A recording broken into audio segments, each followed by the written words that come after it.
Magandang araw ka everyone, ako si Christina. Tawag nga nila sa akin, Tintin. Ngayong araw ay samahan niyo akong magluto ng ginisang toge with tofu. Dito nga hiniwa ko ng maliliit itong tofu. Natikman ko nga itong ginisang toge sa isang karinderya na kinainan ko nung pumasok ako. Nasarapan nga ako kaya nung umuwi kami ng bayan ay bumili na din ako. Ito nga tinugasan ko na ang toge. Nakakatuwa nga dahil mura lang pala yan. Madalas ko nga itong nakakain sa lumpia.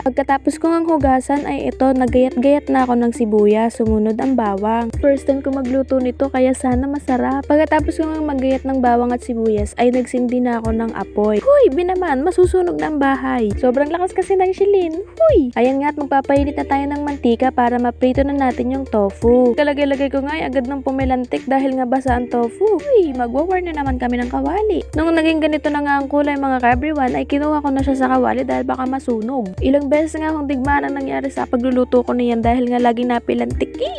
Ay kasakit naman. Pero mas masakit pa rin nung ako yung iniwan.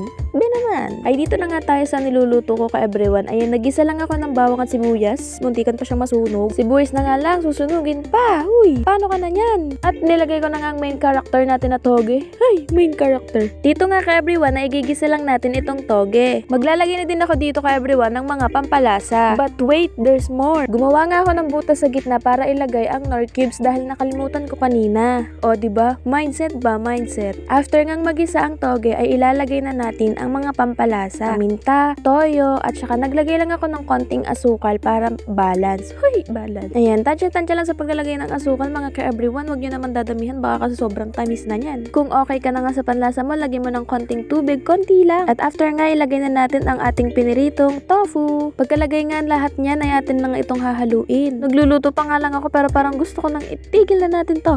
Char! Ito nga, natapos din ang paghihirap natin. Huy, charis! Taste test! Ito nga, unang tumikim si Giselle. Syempre masarap yan ako nagluto niyan. Huy, ano ba? Ito nga ang lola ko na hindi magpapahuli sa tikiman. Kahit isa na ang ipin. Hindi pa nga nakontento at kumain pa si Giselle. Wow, sana all. Ang inay naman daw ang titikim at ang sabi niya ay wow, yummy.